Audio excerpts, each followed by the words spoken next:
I know we've talked about that communication cadence as we begin discussing teachers and students and families.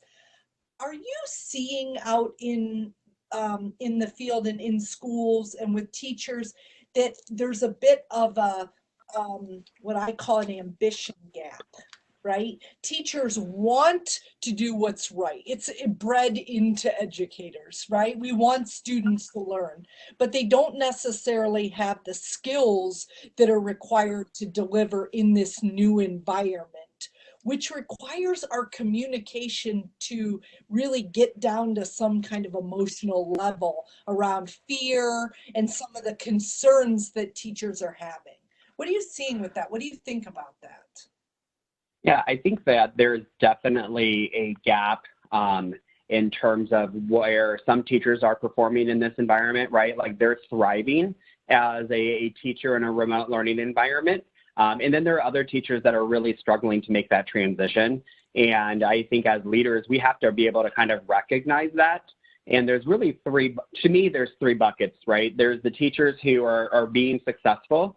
And then there are teachers who want to be successful and they just aren't sure what to do or how to do it. And then there's a third bucket of teachers that just are really not happy with this remote learning environment.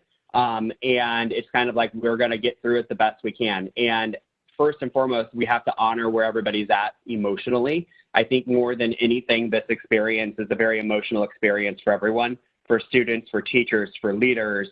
And so we have to, as leaders, recognize where are folks at emotionally as instructors, and then how can I help solve some of the challenges that they're having. You know, one teacher that I was working with, and she's in a remote learning environment, but is doing a lot of things on her learning management system. And she is trying to upload a video for students who have access to do that. And it takes her 25 minutes for a video to upload to her learning management system, right? So she wants to do it, but she doesn't have the fast Wi-Fi that you and I are having right now, being able to have this conversation.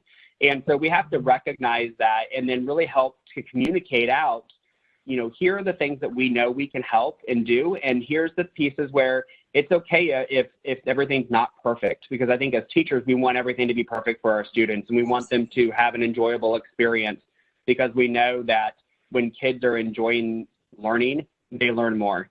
And so in this communication cadence, it's important for us as leaders to communicate to teachers that it's okay to breathe. It's okay to take a step.